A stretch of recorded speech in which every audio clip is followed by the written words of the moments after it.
بسم اللہ الرحمن الرحیم۔ سامعین ذوی الاحترام والاحتشام، اللہ وحدہ لا شریک کے خاص کرم اور فضل سے آج ہم نے سورت جو ابتدا کی ہے سورہ یونس سے، سورہ توبہ کی کل چند آیات پڑھی ہم نے اور ابتدا ہم نے سورہ یونس سے کی ہے اور سورہ ہود پڑھی ہے۔ پہلے تلخیص عرض کر دیتا ہوں، پھر میں خلاصہ عرض کر دوں گا۔ سورہ یونس مکی ہے جس میں 11 رکوع ہیں، 109 آیات بینات ہیں۔ یونس اللہ رب العزت کے ایک برگزیدہ پیغمبر کا نام ہے۔ اس سورہ مبارکہ کے آیت نمبر 98 میں حضرت یونس علیہ السلام کی قوم کی توبہ کے قبول ہونے کا تذکرہ کیا گیا ہے۔ اسی مناسبت سے اس سورہ مبارکہ کا نام یونس رکھا گیا۔ مشرکین قرآن کریم کو جھٹلاتے ہوئے کبھی اسے انسانی کلام کہتے تھے اور کبھی اس میں تبدیلی لانے کی باتیں کرتے تھے۔ چنانچہ اس سورہ مبارکہ میں قرآن کریم کا تفصیلی تعارف کروایا گیا کہ یہ اللہ کا کلام ہے، مومنین کے لیے رحمت ہے، کلام برحق ہے۔ اگر تمہیں اس میں شک ہے تو تم سب مل کر اس جیسی ایک صورت بنا کے دکھاؤ۔ حضرت جی 14 صدیاں گزر گئے، قرآن کا چیلنج آج تک اسی طرح برقرار ہے۔ وہ اپنے ہوں، وہ غیر ہوں، وہ پڑھے لکھے ہوں، وہ ناخواندہ ہوں، ہر ایک کے لیے قرآن کا چیلنج اسی طرح برقرار ہے۔ نہ صرف 14 صدیاں بلکہ قیامت کی دیواروں تک کوئی ماں کا لال قرآن جیسی ترتیب، قرآن جیسی خوبصورتی اور عظمت اور شان یہ کبھی نہیں لا سکتا۔ قرآن قرآن ہے، کیوں؟ میرے رب کا کلام ہے۔ جس طرح میرا رب بے مثل و بے مثال ہے، اس کا کلام بھی بے مثل و بے مثال ہے۔ نہ اس کا کوئی جواب ہے، نہ اس کا کوئی جواب ہے۔ نہ رب کا کوئی جواب، نہ رب کے کلام کا کوئی جواب ہے۔ نہ اس میں کوئی کمی ہے، نہ رب کے کلام میں کوئی کمی ہے۔ اللہ وحدہ لا شریک کے کلام کی عظمتیں، شانیں، رفعتیں، بلندیاں کل بھی اسی طرح تھی، آج بھی اسی طرح ہے، قیامت تک اسی طرح رہے۔ امتحان میں ظالم اور مکار لوگ ان دونوں امتحانوں میں ناکام ہو جاتے ہیں۔ دکھ میں بے صبری اور سکھ میں ناشکری کرتے ہیں۔ ظالم ہو، جو بھی ہو، وہ مکار لوگ، ظالم لوگ، اللہ کہتا ہے دونوں ناکام ہو جاتے ہیں۔ کیوں ناکام ہو جاتے ہیں؟ جب دکھ آتا ہے تو بے صبرے ہو جاتے ہیں، جب سکھ آ جاتا ہے تو ناشکری کرتے ہیں۔ ہے جی، وہ کیا کہتے ہیں؟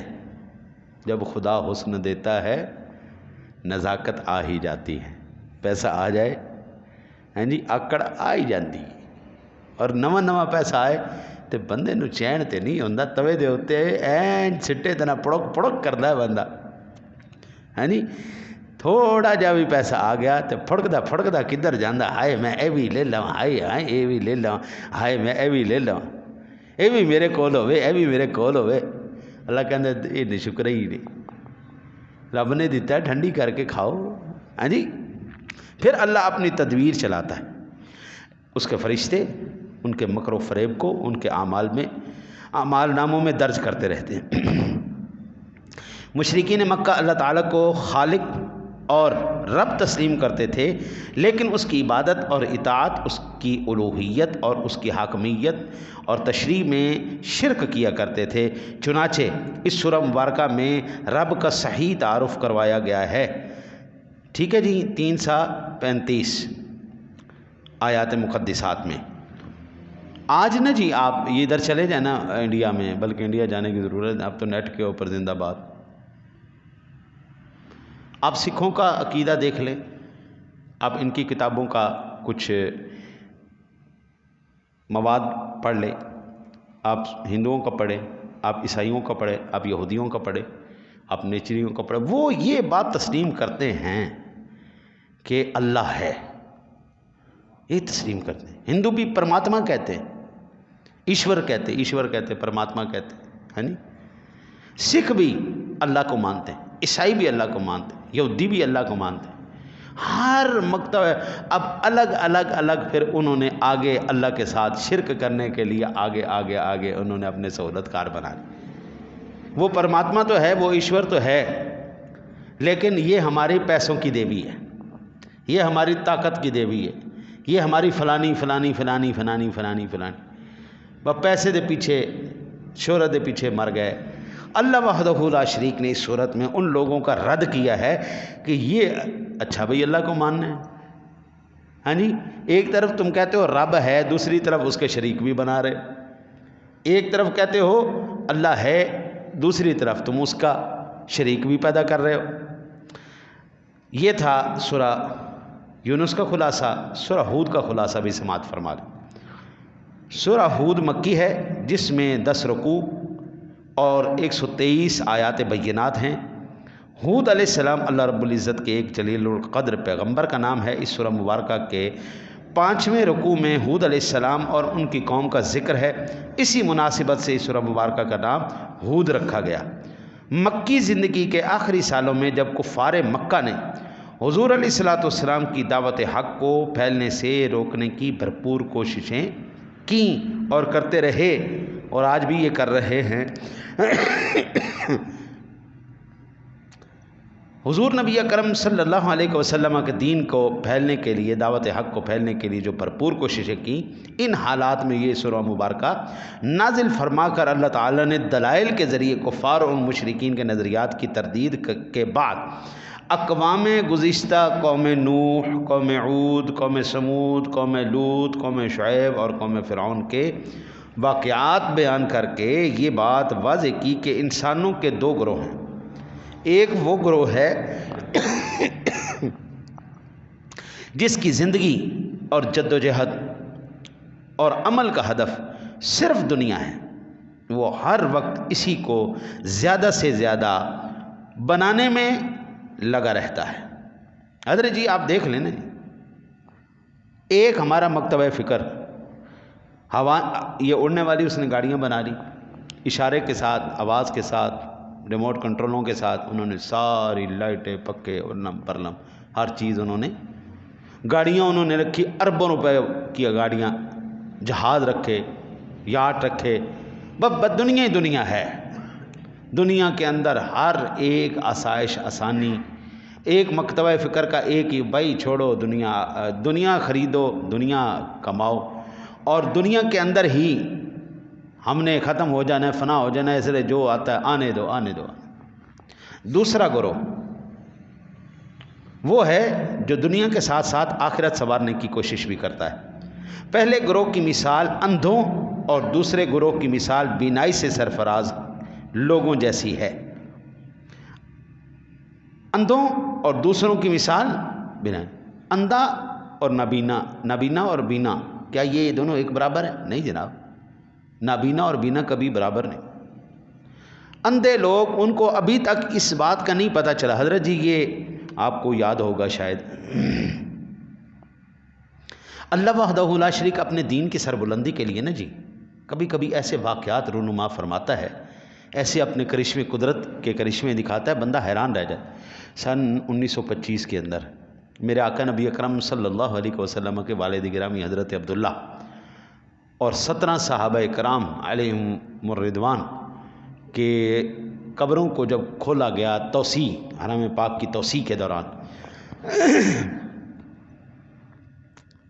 1400 سال بعد جب قبروں کو کھودا گیا، حضرت جی قدرت نے یہ نظارہ دکھایا، ان کے جسم تو ایک طرف، ان کے کفن بھی میلے نہیں ہوئے تھے۔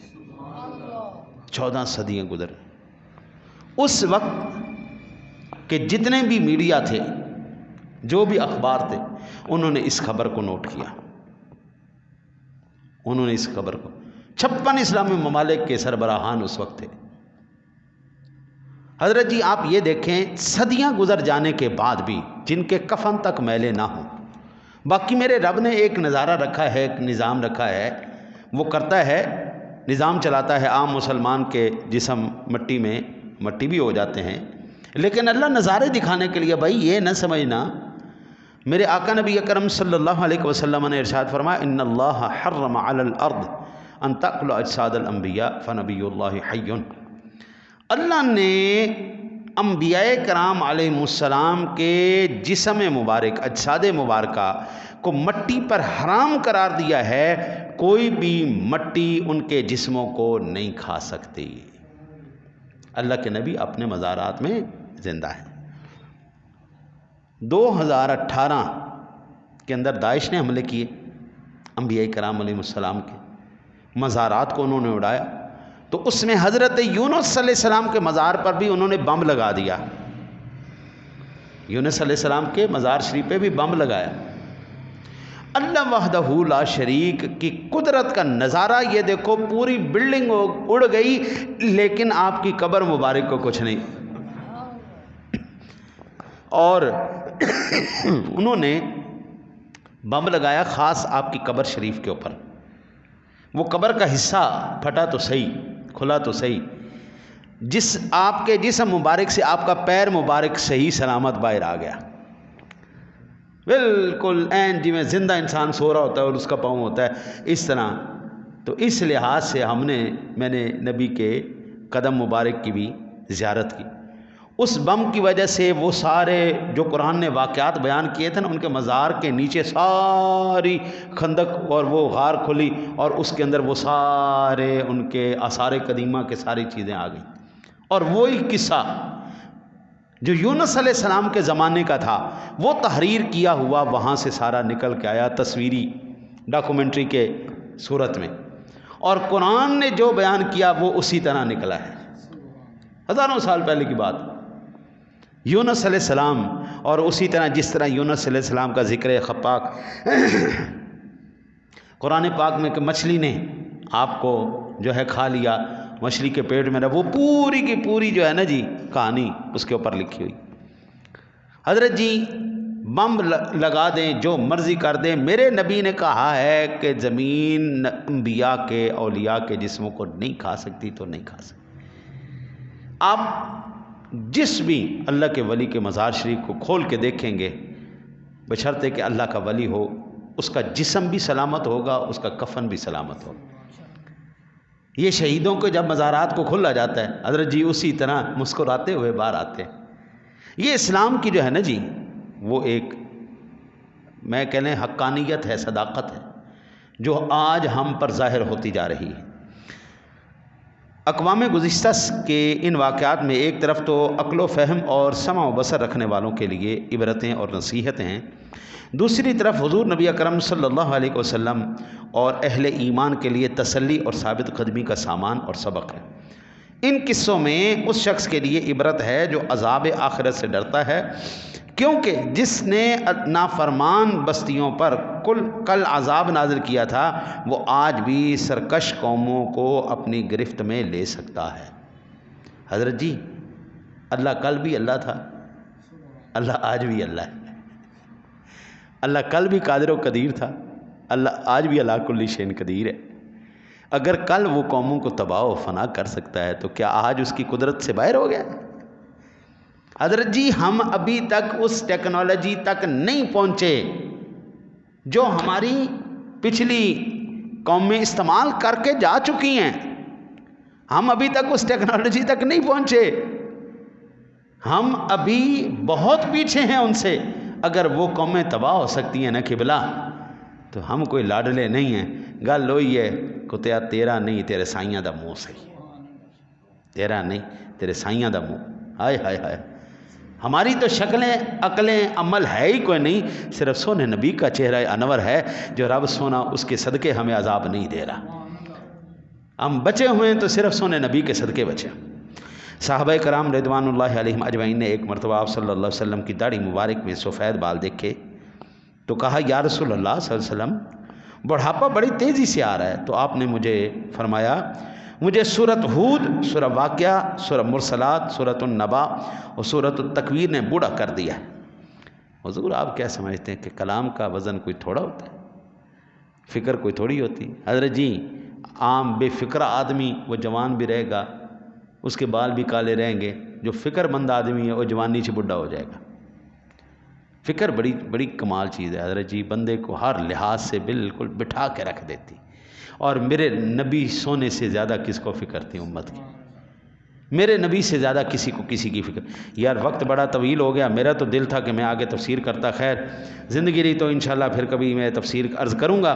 البتہ یہ دونوں بڑی خوبصورت صورتیں ہیں، ساری قرآن خوبصورت ہے، تو ذرا کوشش کیجیے گا، اس کو مطالعہ کیجیے گا. اللہ سے دعا ہے اللہ آپ کو مجھے عمل کی توفیق عطا فرمائے.